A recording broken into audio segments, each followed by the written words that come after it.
Good afternoon, ladies and gentlemen. My name's Julia Coyle. I have the great pleasure of being the head of campus on this campus here in Albury-Wodonga. So I'd like to start by acknowledging the Wiradjuri people, who are the traditional custodians of the land upon which we are meeting here today.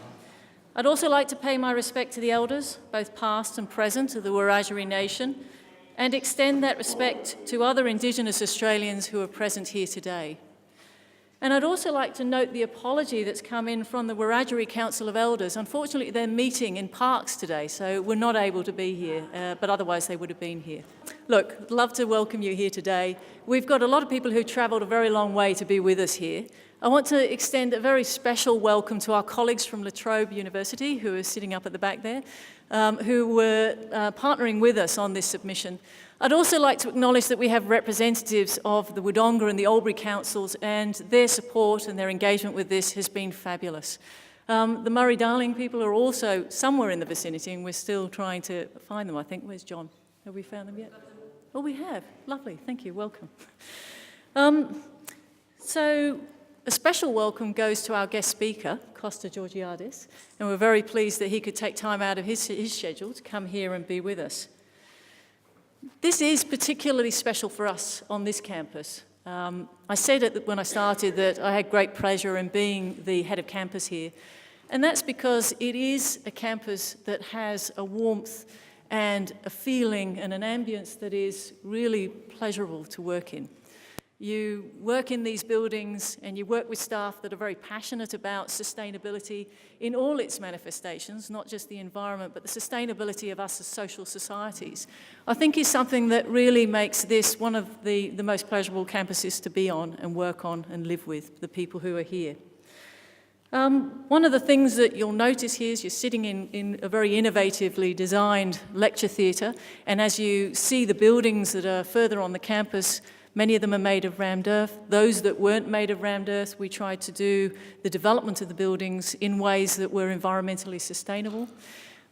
We have some very interesting features like composting loos, which causes great interest by the new students that come in each year. And one of the things that's really engaging with this is that work that everybody strives to do on this campus to connect with the community. For me, the RCE is very special in that it helps to cement those links and bring the community even closer to the things that we're doing. Now, I'm not going to say any more because there's a lot of people here who have things to tell you about the RCE and the importance that it is to this region and the importance that it has for the university. So at this stage, I'm going to introduce Dr. Helen Masterman-Smith, who's going to give us a bit of a background on the RCE. So thank you very much. Hello everyone, and I'd just like to repeat Julia's welcome to you all. It's very tall. And just say what a thrill it is to see you all here today. It's been a long time in the building towards this day, and I just want to acknowledge the work of John Rafferty and Alison Mitchell in pulling it all together, etc. I'm sure there'll be some more thanks towards the end. The job that I've been given today is to give you a little bit of a background to what RCEs are and how we're starting to work with the RCE Murray-Darling already, and just to give you a bit of a flavour of what it's all about for those who are still a little unsure about the concept. So we've got a little map up here on the overhead, and it's essentially a map of all the RCEs worldwide. There are now 117 of them. And their aim is essentially to operationalise or to translate the goals of the Decade of Education for Sustainability into practice in local communities. And so it's really, as I say, exciting to have the RCE Murray-Darling as the fourth RCE in Australia. It's quite a unique and rare designation and well deserved. So, for those who are a little unsure about RCEs and what they're about, essentially it's a consortium or a network of all sorts of educators, informal educators, formal educational institutions, non-formal education, who are all interested in advancing and implementing education for sustainable development in their regions. So the key issues, or the key features I should say, of the Murray-Darling version, and it's important to note that RCEs take on quite a different look and flavour in the different regions in which they're located, depending on the needs of those regions. For the RCE Murray-Darling, clearly we have a geographical focus on the Murray-Darling Basin, one of the key food bowls in Australia and significant in many other ways in terms of environmental sustainability.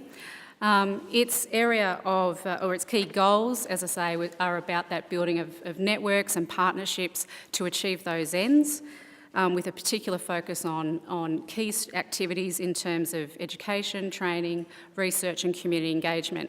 And this is a really unique exercise in that it's not just a research centre, it's not just a teaching program, it's really aiming at putting the synergies of those different types of activity together towards this common goal. So I just got a bit of an overhead here to give an indication of the whole of community approach that RCEs take. These are some of our members, some of our earlier members. Many of these are represented by some of you here tonight, and I'd like to extend a special welcome to existing members of the RCE, and of course encourage any of you who are still considering becoming a member organisations to speak with us after the event today. And in terms of how you might engage, well, there's a whole range of ways that it's possible to do so. I've just got some general outlines here in terms of the types of ways that people can engage, and then I will share with you one of the, or a couple actually, but with particular focus on one of the exciting projects we're working on at the moment. So one of the key areas, of course, or activities is about sharing resources, linkages and partnerships, and developing them into the long term, with a view that as a collective group we can have much more meaningful and deeper and wider reach into our communities and greater impact than what we would perhaps achieve alone or just in a partnership of one or two organisations. And in terms of more practical orientations, we've already seen emerging and anticipate further more to come in the future, where the network provides an opportunity for member organisations to, as I say, link up with each other, but with a particular aim at scoping new projects, or getting input and feedback into design of new projects and programs, and of course delivery of those. And one of the other key advantages, of course, and we've already seen this with some of our projects, is that, again, if you can demonstrate solid reach into your communities and genuine connection to communities, then it certainly makes all sorts of program applications and project applications much more likely of success.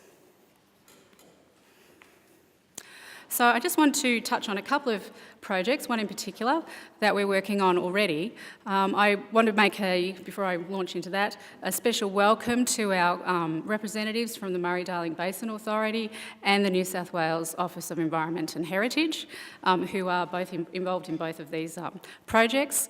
So for the Murray-Darling Basin Authority, we're running the RCE is essentially facilitating a network of environmental educators and natural resource management educators and helping them to forge stronger links and have professional development opportunities, as well as foster new projects and collaborations. And the second project I wanted to touch on is, in slightly more detail, is the New South Wales Office of Environment and Heritage project, which I've had along with John and Shelby and Gillian and a few other people here, who are all members of the Institute for Land, Water and Society. It's a program called Our Place. And the project essentially is aimed at assisting local communities to protect their natural environment better and hopefully to be able to find ways to live more sustainably. And in the process of working with the OEH, we're also working with a number of other key entities or players, stakeholders in the communities, and again a sort of whole of a community approach is being taken to this project. In terms of what the project's about, and I'll just give you a minute or so overview of it, again just to give a bit of a flavour. Essentially we've identified 4 towns or cities in the Murray-Darling area, and those 4 sites are Albury, Deniliquin, Griffith and Holbrook. So they're quite different towns, and they were specifically chosen because of the diversity amongst them. Essentially, what we're doing in those communities is 4 specific activities, and I'll go through what the outcomes already emerging from it are and what we anticipate from it. But essentially the 4 activities involve a combination of those research, education and community engagement goals. We're conducting community forums and speaking particularly to people who are already engaged in environmental sustainability, and then holding further forums that bring that knowledge, that collective shared learning for those particular towns and cities to the broader community. The second thing that we're doing, apart from the forums, is running community surveys. We are identifying what sort of information the communities could benefit from gaining as a basis particularly for future, firstly for learning about their own communities. There's a lot of assumptions that get made about environmental sustainability views and practices. But in some communities, particularly the smaller communities that don't have a lot of capacity, there's not a lot of opportunity, or hasn't been, for them to get information about their own livelihoods, their own neighbourhoods, and their own citizens and residents on these issues. So we're tailoring the surveys for each site, but really it's about adding some new information that we can share with the community and they can use as a basis for future action. And the final part of the project involves some on-ground activities so that we're getting a tangible project, and again, it's at the discretion of the community. We use those forums and surveys to have a consultative process and a participatory process where the communities get to identify what sort of projects they would like to do in terms of some small-scale seed projects. And they provide an opportunity, again, for communities that haven't had a chance to do this sort of thing before, to start to do something together. Whereas, as we're finding in the case of Holbrook, we're spending a lot of time there at the moment, there's different schools there and different service clubs are doing all sorts of things but not necessarily knowing what the other group is doing or working with them as productively as they could be. So it's a useful project. I'm having a great time with John and my colleagues, Gillian and Shelby, going out and speaking to communities and forging those links, helping those communities engage in social learning and learning about themselves in particular. And other outcomes that are flowing from that are things around types of things in terms of encouraging leadership and, of course, general participation, engagement and awareness of the general population. Fostering better use and coordination of resources. And just to give you an example, when I was speaking with some very interested people at the Holbrook Public School, they really were looking for ways to get the community to make use of the great resources they have on the school campus. And they'd really struggled with that. So they're looking at this as a project to really bring extra people onto their grounds and to connect the children in that community much better with the rest of the population there.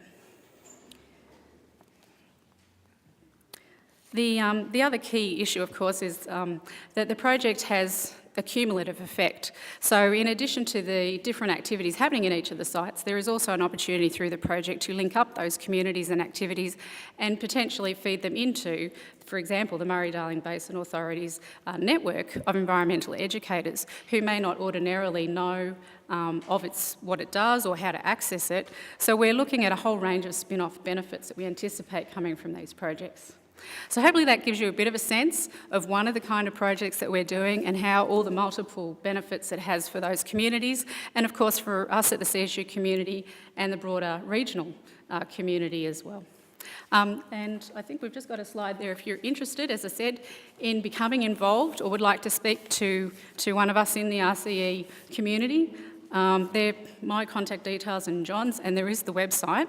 And I also have a few copies of the overhead if anyone would like to take that back to their workplaces. So, thanks very much.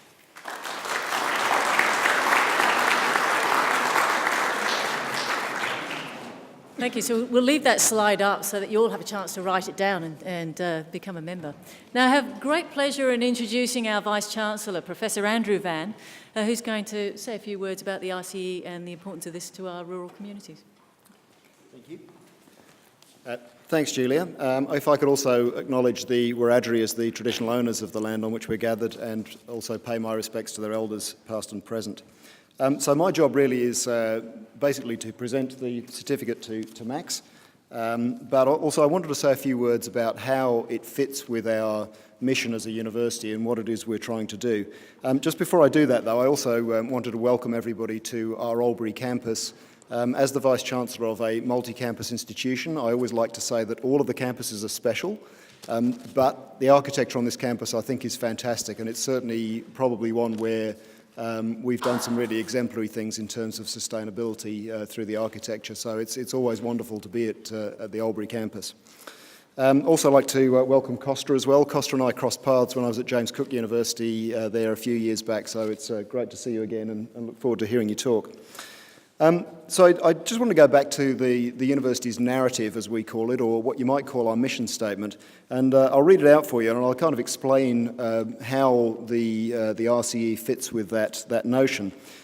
So our narrative starts with "for the public good," which is taken from the writings of Charles Sturt, after which obviously the university was named, because he said in his explorations that what he was really seeking to achieve was the public good rather than any kind of selfish fame through that. And the narrative goes on to say, "We are a university of the land and people of our regions. True to the character of regional Australia, we have gumption, we have soul, and we collaborate with others." And I want to come back to the collaboration. We develop holistic, far-sighted people who help their communities grow and flourish. Acknowledging the culture and insight of Indigenous Australians, CSU's ethos is clearly described by the Wiradjuri phrase, "Yinjamara Wenhangana," the wisdom of respectfully knowing how to live well in a world worth living in. And again, I'll come back to that. Harnessing technology, we thrive as a distributed yet connected community, welcoming and engaging with people across Australia and the world. So we wrote that narrative as part of redoing our strategy last year, and we thought the Wiradjuri phrase, translated as the wisdom of respectfully knowing how to live well in a world worth living in, it was a beautiful exposition of what a university should be about, and a really authentic exposition of what CSU is about, because CSU is one of the institutions that's really been genuinely committed and interwoven with its communities, and committed to trying to promote that idea of living with wisdom and living respectfully, living in harmony with the environment as far as you can, as well as promoting that through professional education, which is a really important thing. So the RCE, in terms of its service to the Murray-Darling region and in terms of pursuing those kinds of goals, I think is a really great exposition and a great instance of what we try to do as a university. And the other thing I really wanted to come back to is that notion of collaboration. I think, as you've seen from Helen's slides, there are an awful lot of organisations involved in this. La Trobe University, TAFE, Murray-Darling Basin Authority, Office of Environment and Heritage. So this is, we are a node for this, but it's bringing an awful lot of people in, and I think that's another very important thing about the university. We have collaborated extremely well with a wide range of partners, and that's really, also core to our being. And I think that's important too. One of the real benefits that communities get from a university is that it provides networks. It links people into knowledge, it links people into scholars from other places. It's a way to connect a community into a global scholarly community. And again, I think this is just a wonderful example of how universities can do that. And it's really important because there's always the temptation in whatever kind of organisation you are to think that you're able to solve all the problems, and we know that's not true. We know that the problems we're facing are multidimensional, they thread right through society, they're political, they're economic, they're environmental, and actually being able to bring a group of actors together to work on that, I think, is a really important part of what we need to do for our communities. So I'll pause there because we want to hear from Kosta, but at this stage I'll do the presentation to Max and hand over the certificate. And the other thing I should have said, of course, is that of course an enormous amount of work went into developing this proposal and making sure that it went through. Max and his team and others have done an incredible amount of work in pursuing this over the last 2 years. So Max, congratulations. Thank you. Well done. And Fantastic.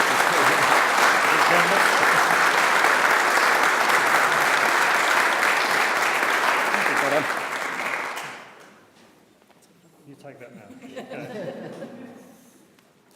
I'd like to just join everyone and thank the people who have actually got this RCE in place. As you heard from Helen earlier, there's a large number of organisations are involved. It's not about one organisation, and I did actually count up on the piece of paper that was gave up. There's 27 organisations currently listed. Helen and John, whose names are still up there? No, they're gone. We've gone to the vegetable patch, I think. But they were asking for more members. So if anyone who's not a member, I think the essence of the RCE is to engage as many different type of organisations that we can.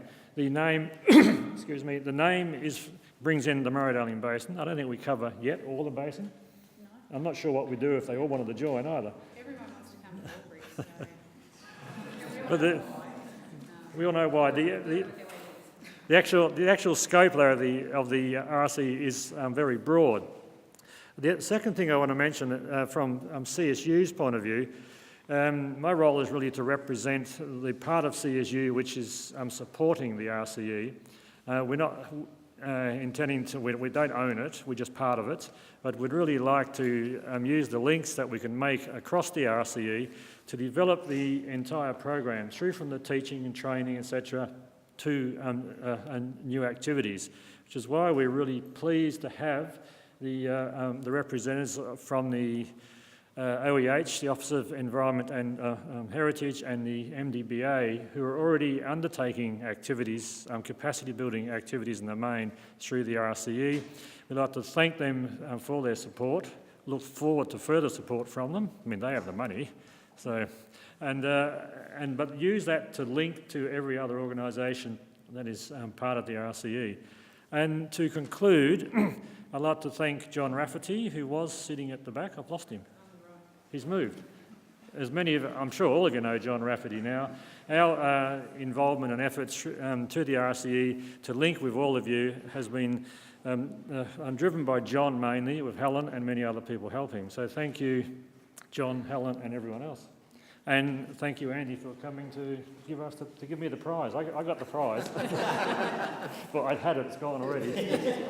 So, and therefore, everyone, we are pleased to see you here, and we look forward to working with you in the future. So, thank you.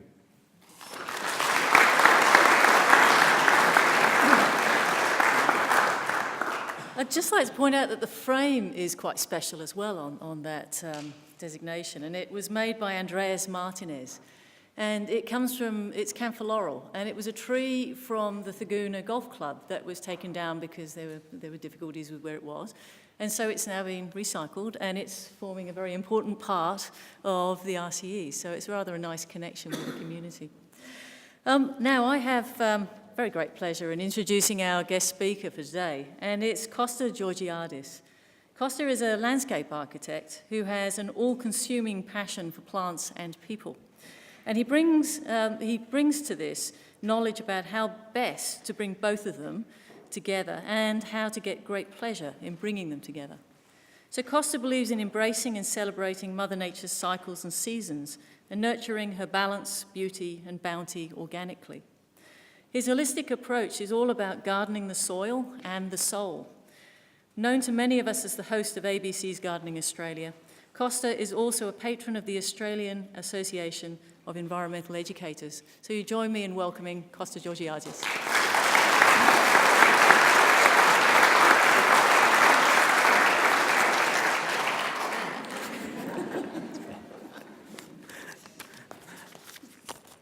Thank you, Julie, for those kind words. Great to see you again, Andrew. I didn't want to say to John when I looked at the picture, I thought, I think I know him. So that just sounds a bit like, yeah, you think you know everyone. But then you reminded me that it was JCU where we met a couple of years ago. Thank you also for the wonderful welcome and the welcome to country. I reiterate those sentiments. Max, I love the title, Institute for Land, Water and Society. At the end of the day, we've got to remember that the reason why we come together is that we're a society of people, not a society of loner cave dwellers. And when John told me about that title, it just rang a bell, because that's really what we're doing anything for, and what I'm going to talk about. Oops. There's a couple of microphones here that kind of taming me to stay here, but at some point I'm going to bust loose and start walking. At the end of the day, we're doing it because we come together as a society to develop a connection and a communication and an understanding and an opportunity to build a better place. So I really respect the title that you've given your research organisation. And I think that the society, for me, makes all the difference, because we can talk about land and water until the cows come home, but at the end of the day, it's about bringing us all together. And I wasn't going to say this until a bit later, but I'll say it now. Quoting the quote on the front page of CSU's really holistic vision, which is living well in a world worth living in. You know, it's pointless coming together as a society. Or I should say, it's pointless coming together as a corporation. Just living for the profit of shareholders. We live in a community, and a community is a society that is together, shares common visions, and looks after everyone. And I think through the 4 examples that I'm going to share today, I'm going to illustrate that these examples are all about building a society that has meaning. Who I can see a few familiar faces there. Who came on the Wonder Tour today? I assume all those people that... Oh, I can't see them. To all of you there in the other rooms, I've never done a talk where I'm being beamed out to other places. Sorry, who came on the tour? Oh, okay, so a fair few of you. I'm not going to reiterate necessarily what was said. I'm going to give you my perspective, because when I met John at the A squared E squared, which is the Australian Association of Environmental Educators conference in Dubbo. It was only a few weeks ago, actually. And barely a few days passed, and John sent me an email and said, would you be interested in coming to this event? And he explained it, and it took me about 3/4 of a millisecond to say, I'll be there, and I will adjust whatever filming schedule I need to adjust, because this sort of represents everything that I wake up for. And the 4 or 5 places we visited, I'm just going to give you my interpretation of them, because I think everything that we visited today is exactly what the ethos of an RCE is about. Now, the first place we went to was the community garden right here on campus. Now, that place is pumping. That is full of life. It has an incredible synergy between such a wide variety of groups. From the moment we pulled up in the car park, I was being introduced to a variety of people with not only incredible passion, but with stories from very different chapters of the Book of Society. There were students, some coming into campus, some about to leave, that have contributed to that garden. And bear in mind that that's a building that is on campus that, you know, it was just a derelict structure. And now it's breathing, it's living, it's got a pulse in it so loud that I could barely hear myself breathing as I walked through. The men's shed has turned the garage structure into a thriving mecca of construction and design detail. There's young children from the Steiner School running around and riding the horses, the old-fashioned wooden horses that rock like this, that have been lovingly, not just fixed at a price. The price there was love, and they've prepared it. And where's the payment for the men's shed participants? Payment in seeing those children. I think I got more payment out of seeing the children, watching them see the children ride the horses and ask them questions. To see life breathe back into what could well have been, John, that's all right. Anyone else, I would have had a problem. Yeah, I get an extra 5. No, he's giving me a 5-minute bell every 5 because he knows I'll just talk on. Seeing the tools in there, the tools that more than likely would have been sold for nothing at a garage sale because someone was shifting house. They've now found a life in this shed and they're being used to create the most amazing of things. The kids and their playgroup have set up in one of the rooms. They're breathing life into the kitchen. They're taking food from the garden and they're turning it into food not only for the kids and the mothers in the mothers group, but also to the people in the men's shed. The students were buzzing. You got crazy, passionate people building sheds that looked like something out of the OK Corral, just almost like a prop, half a prop set up there. This narrow little space built out of old pallets, but using all these old pieces taken from farms that would conjure up imagery for the people coming to the men's shed and anyone visiting. That place, to me, represents everything that a regional centre of expertise. Yeah. I keep getting it mixed up with excellence, but either way, I think expertise and excellence. Although sometimes excellence can be a bit anal because, excellent and good, and okay. Excellent expertise. It represents everything. It represents this coming together of all the groups. And in all the work that I do around the country, I see, for me, the key being bringing together the elders with the kids. And it's all of us in between that facilitate how we get the best out of that fusion, that impact of those two. The joy and the freedom of youth and the expertise and the patience and the experience of elders. So that was my first trip. We got there and did a bit of a whirlwind tour. And then we moved on to... Here we go, Mark. We moved on to the Wodonga tip. Okay. No, because this is just a G up. The word tip is defunct. There's no such thing as a tip anymore. That's a concept of a period past. The Wodonga waste transfer station is in transition. It's a stepping stone. It's moving towards a new title, which will be Wodonga Resource Recovery Facility. And this is all about vocabulary. When we change the vocabulary, we change the thinking.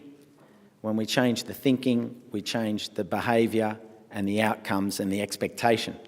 So we call it a resource recovery facility. All of a sudden, there's a resource there worth acquiring.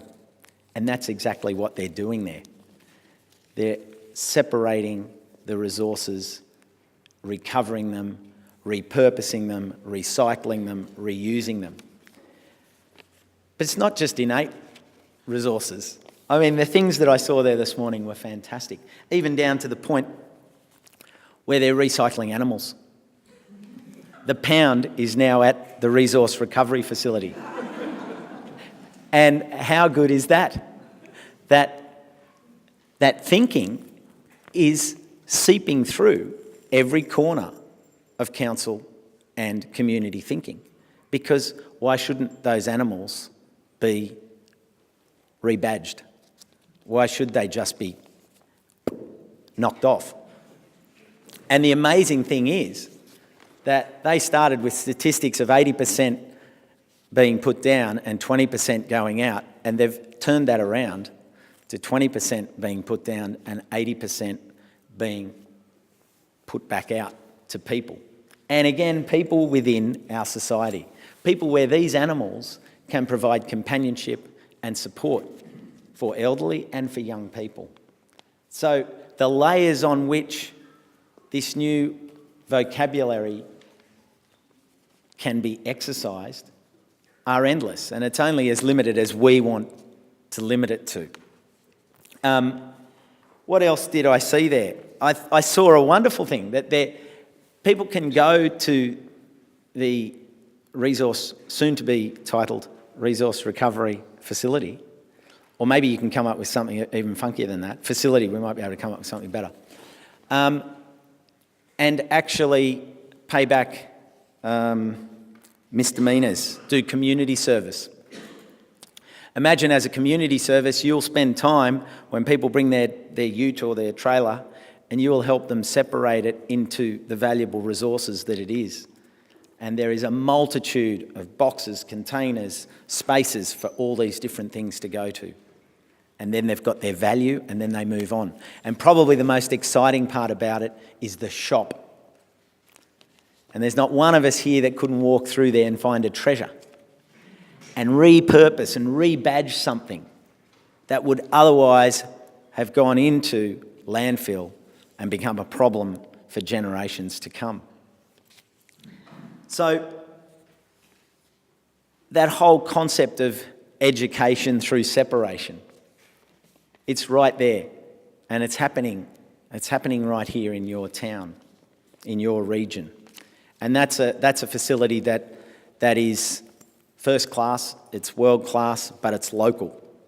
And that's the other vocabulary that I want to work on, and that I think an RCE is totally hinged upon.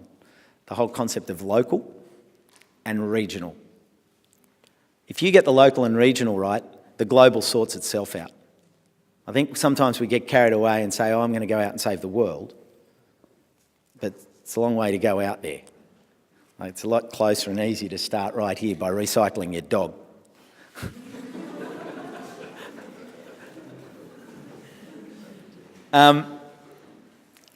I could go on about each of these, but I'll try and be brief because I won't make my 15 minutes. It's probably 13 already.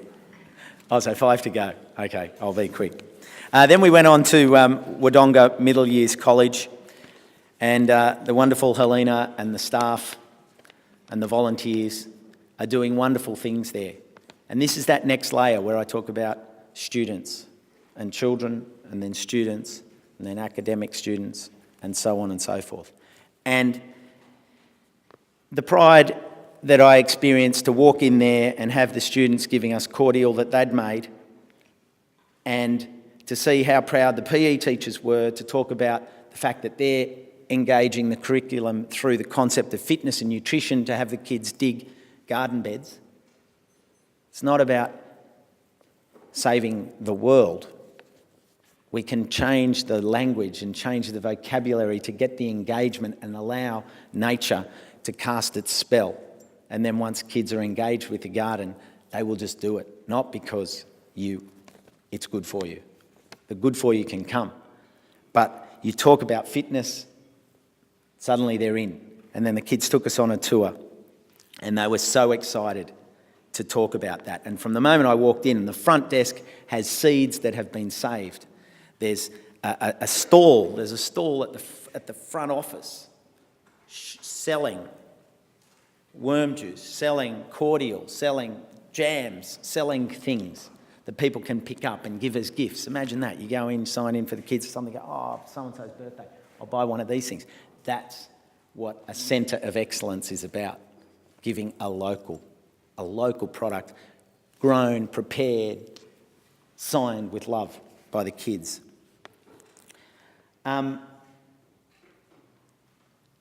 Through that, they're already playing with the opportunity to investigate the effects of cross-curricular educational benefits.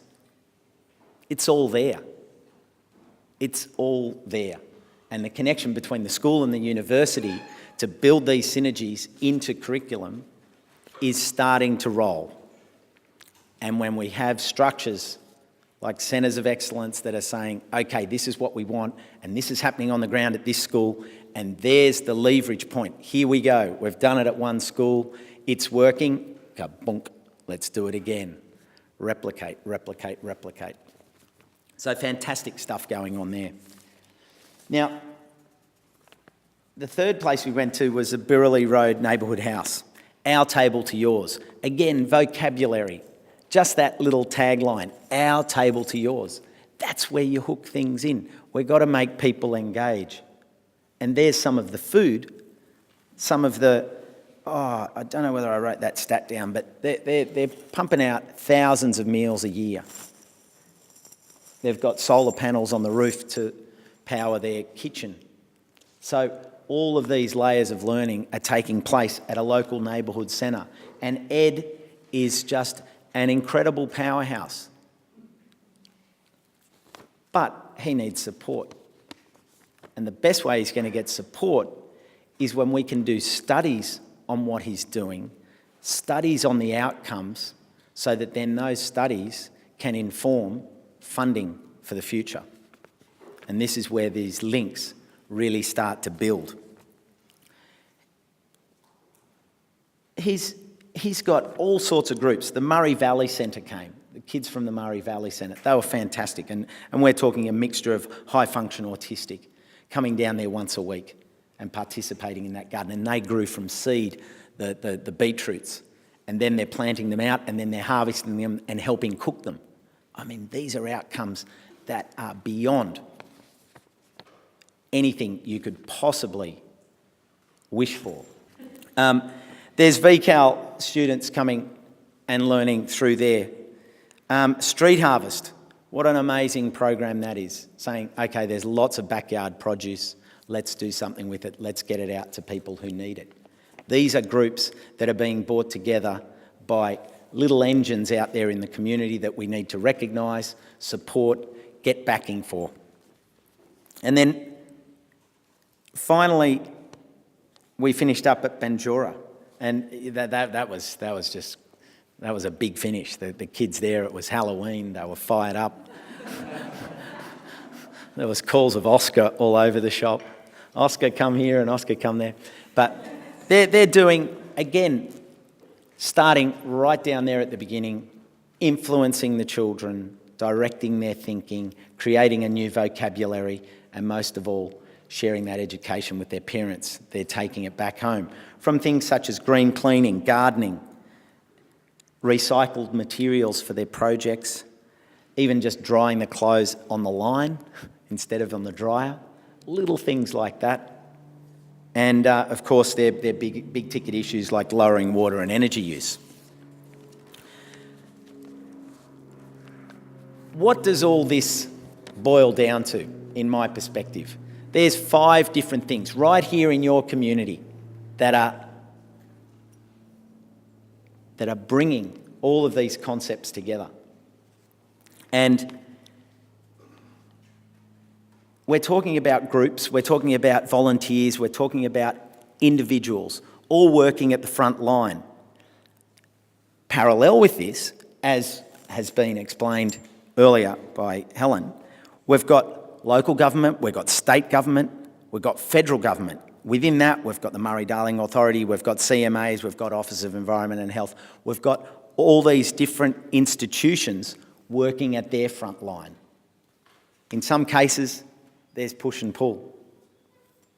Someone on the ground, like Ed, marching on, saying, well, I don't have any funds, but I'm just going to do it. Organisations looking for places to put their money, looking for places to do something. And I stand here today and I think we're gathered in a place of learning and great opportunity. It's an opportunity to take this educational research into real time, real frontline, community-based reality. Schools, community gardens, community harvests and pantries. We can go out there, get the statistics, get the studies, get the connections between health and landscape, health of food, health of individual, health of community, and health of future. And when I had this opportunity to talk to a regional centre of excellence, it hit the 2 key things for me. Local, regional, this is 4 actually. Subset, local, regional, food and health. And each and every one of us have pressure points that we can work on. I was looking at a project recently at Curl Curl Lagoon, and this is just one last example where they had an old scout hall and they want to transform it into an arts centre. And the council is taking a risk. And they're allowing an innovative an innovative builder to apply recycling and reusing waste from a facility called Kimbriki, which is similar to what you're doing out there at Wodongamark, allowing them to rebuild the building and rebadge the building using old materials. And in that, it's defying all the current OH&S, WH&S,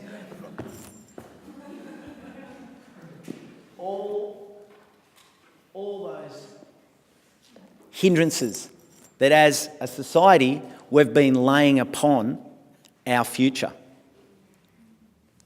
That council is stepping out because one person, they've got a general manager there that says, I want to do this. I want to have a go.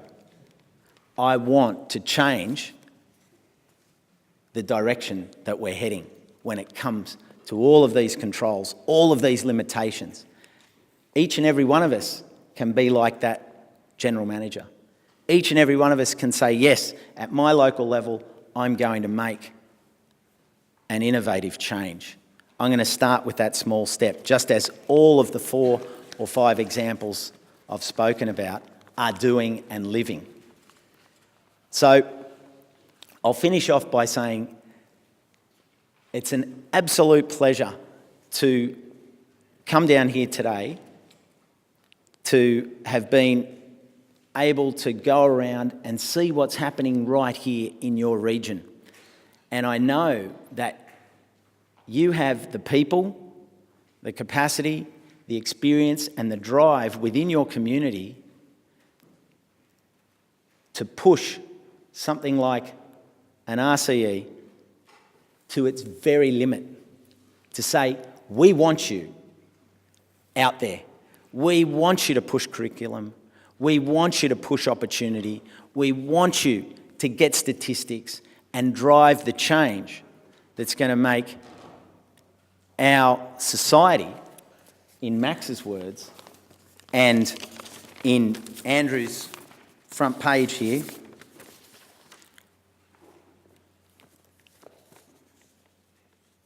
a place where we can live well in a world that's worth living in. Because ultimately, that's what it's about. I want to leave this place knowing that it's a better place for all those kids in Bunjura and all the kids at the Central School, that we're leaving it as a better place to live in. So thank you for supporting this wonderful day. I think the RCE is a brilliant opportunity, and I'll be supporting it from today on, and I wish everyone involved with it the best. And at the end of the day, we can be change makers. We've just got to take risks. So get out there and take a risk. Thanks.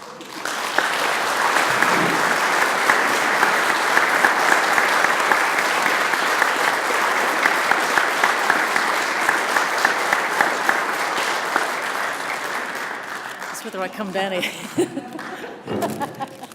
You're braver than me to mess around with them.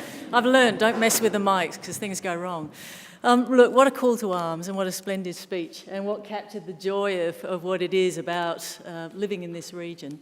And we have a gift. It's wrapped beautifully because this is a sustainable wrapping and it has a sustainable gift. So could you join me again in thanking Kosta very much for coming to us and offering him this gift.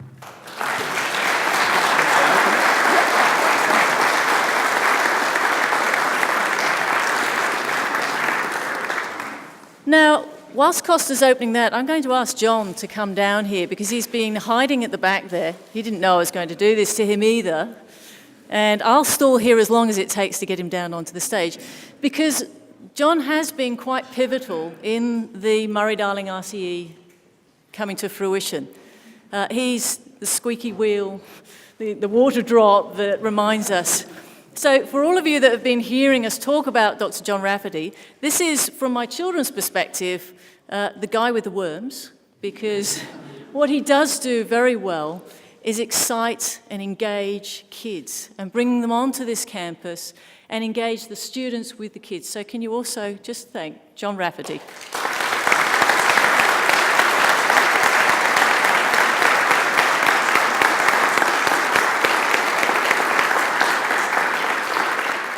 Now, the RCE is all about networking and mingling, so we're so delighted that you all came here.